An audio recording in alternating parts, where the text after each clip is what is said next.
Hello everyone.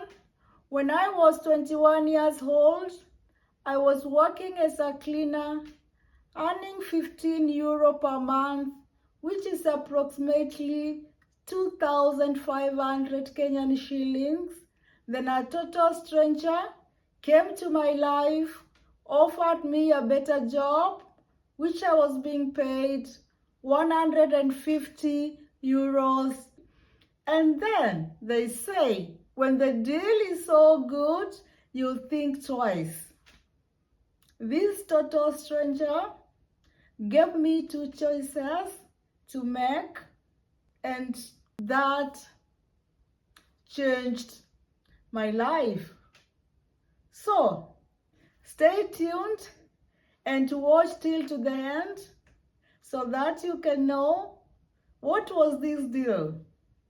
What were those two choices? Which one did I choose? And what was the consequences? For those who are new, I want to welcome you to my YouTube channel, From the Feelings to the Netherlands, which is basically about my life experience. And the reason I share is because I want to encourage someone.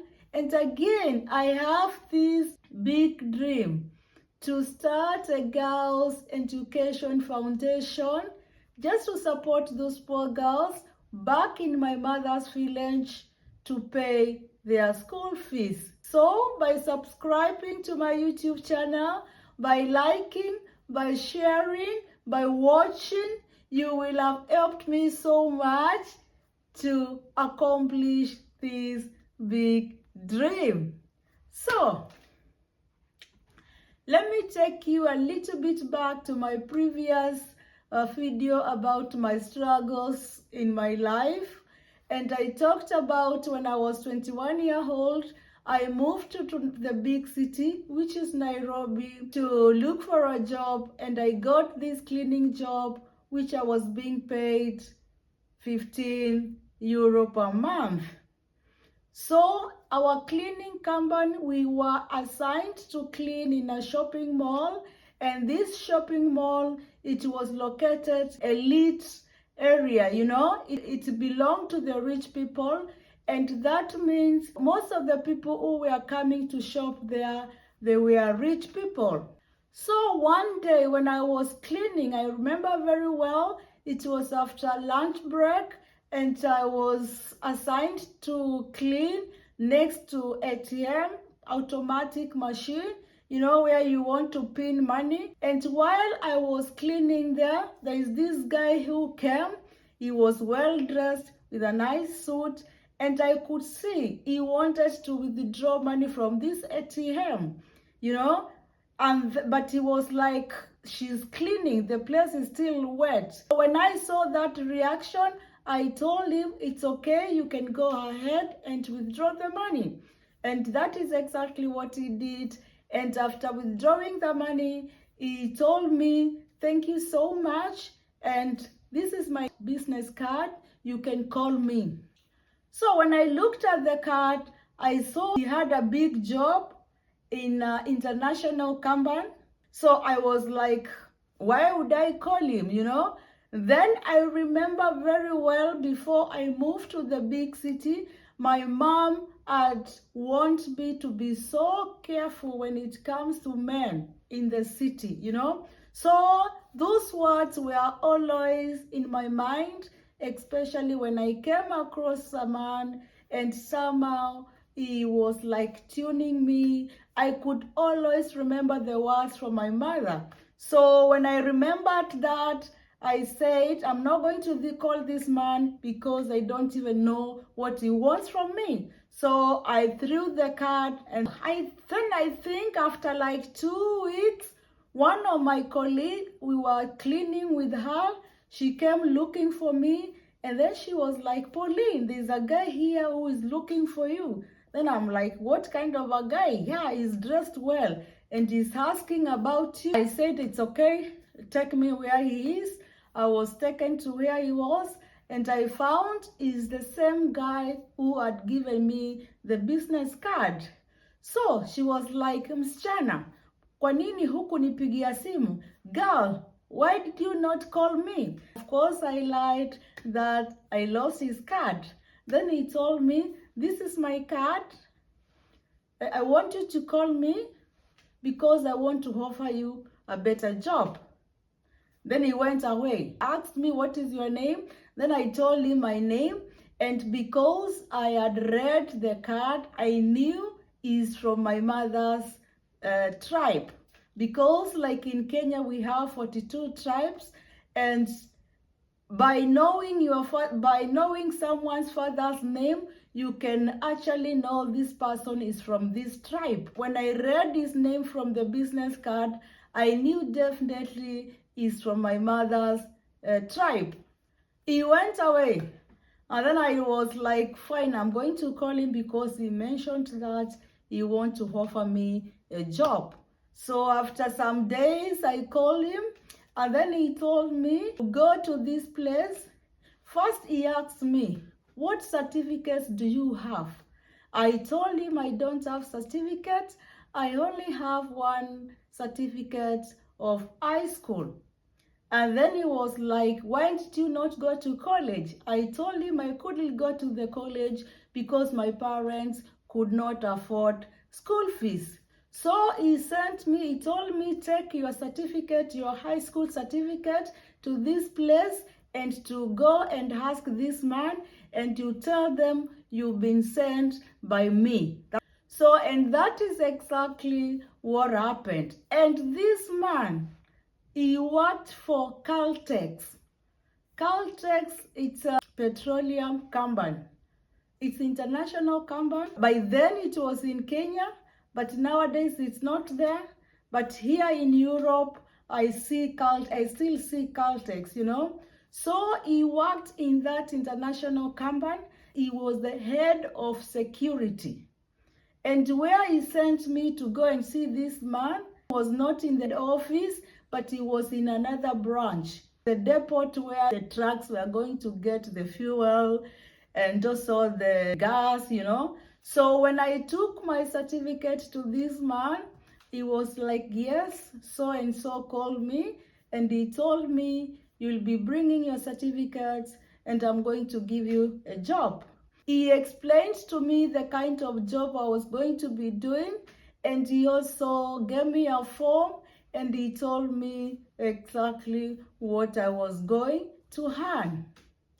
I was so happy to know that I was going to earn so much because I knew, one, I'm going to save money and to take myself to college so that I can have better certificates. And I knew that I'm going to increase the money I was giving my parents and they can improve my siblings' life by paying their school fees and also doing other things. And I knew that I'm also going to move out from the slums I was staying. At least I go to a better house. That is the reason why I was so happy. So, and the kind of work I was doing, because the job was in the depot and I was stationed in LPG section. And my work was when the distributors for the gas, they come to the depot to exchange the cylinders. My work was to confirm by counter-checking the cylinders they have brought and counter-checking the cylinders they are taking back with them with the gas. That is exactly what I was doing. I was working so hard, communicating so well with the clients. I still applied my principal for 50 euro giving to my parents, 50 euro saving for my school fees, and 50 euro surviving and paying my bills. So I never broke that principle.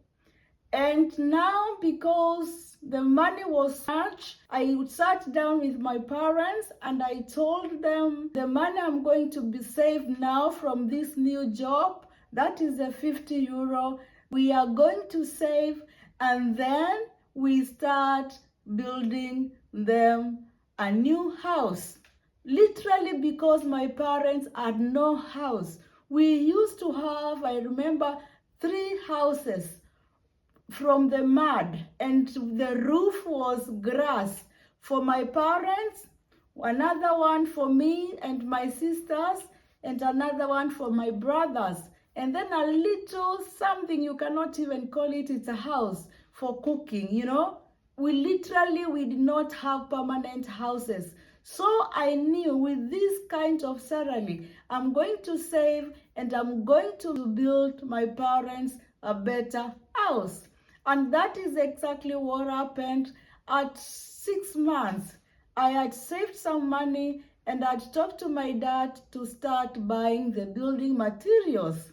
The plants were doing very well, and this man, he could come to the depot just to check on what was happening because he was the head of security. He could come like every week one time just to check what is happening, and he could see me and greet me, but there was nothing else. I respected him so much because of what he did to me. Everything was okay till the 9th month. I remember 9th month, he came to the depot and it was around a few minutes to 5.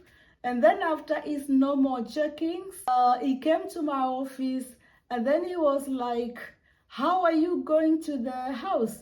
Remember, I moved from where I used to stay when I was cleaning.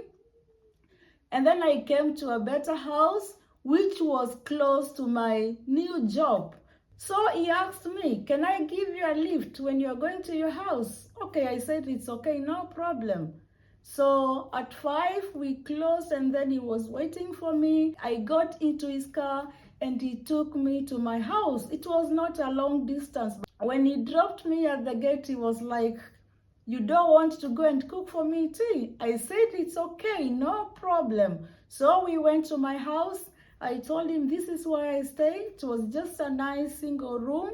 And I cooked for him tea, which is very normal in Kenya. When you get a visitor at around in the evening or in the morning, you cook for them tea. So he drank the tea, we talked. He really wanted to know where he came from. We talked personal things, but it was just general. He was interested to know where I come from. Yeah, and then it was okay, and he went. Then he continued every week to come to the depot. When he sees me, he could say hi, but there was not much to talk about. So it happened when it was my 11th month. And this job I got, it was not a permanent job. It was on contract basis. I had signed a contract for 1 year, which was supposed to be renewed. But I knew it's going to be renewed because the people who were working there, automatically their contracts were being renewed. And actually they told me if I work hard, after some years, the contract being renewed, there is a possibility of me being employed permanent. So I had set my financial projects plan so well, knowing that not more than 3 years, my parents will have a permanent house. And after 3 years, I will go back to school part-time. So I had set my plans so well. So I remember my 11th month, it was on a Saturday because we never used to work on Saturday and Sunday. I was in my house, then I hear someone knocking my door. Then when I went to open, I found it is this man. So it was like I was just in the neighborhood and I thought of coming to check if you're around. I told him, come inside. He sat down. It was in the afternoon. The sun was too hot. And of course, I could not offer him some tea. I told him, I'm going to the shop to buy drinks, soft drinks. So he preferred cola. And actually, I bought for him and also for myself. When we are drinking, we are just talking general talk. We never talked about the job. We are just discussing the general talk. I remember he said he has a special drink in the car, and if I don't mind, he would want and pick it, and then he can come and add the cola, and then he can drink. Okay, I told him it's okay, no problem. He went to his car, he picked a drink, and when he came to the house, I noticed it was whisk. He mixed with the cola and he offered to do the same to me, but I told him I don't drink. Then he said it's okay. So after drinking for some time, we started changing. From the general talk, he started like seducing me, telling me that you're a beautiful girl. When I saw you cleaning in that ATM place, I felt you deserved a better job. But the way he was changing the conversation, he started touching me. Of course, I rejected. And I told him I respect him so much. He's twice of my age. I was 21, and I think he was around either 40 or 40, above 40. So I told him I respect you so much. You offered for me a job, and I'm so thankful. But by touching me, I cannot allow you to do that. Then he said, I'm so sorry. Please forgive me. And I'm sorry for that. And that is exactly what happened. And then after a few drinks, he went away. And then it continued normal. He could come to the depot and everything was okay. He could just say hi to me when he sees me and everything was okay. So, come the last month of my contract, my manager called me to his office and he told me, Pauline, we are not going to renew your contract. Then I told him, why? He told me, you can ask the person who brought you here. I was so shocked. I could not believe it. This guy, my manager, told me, there's already another lady who was brought here and she's going to start your job next year, because that was in December. And of course, that's why we are not renewing your contract. So I called this man who had offered me this job. And of course, he picked my phone. And then I told him, why did you say my contract is not going to be renewed?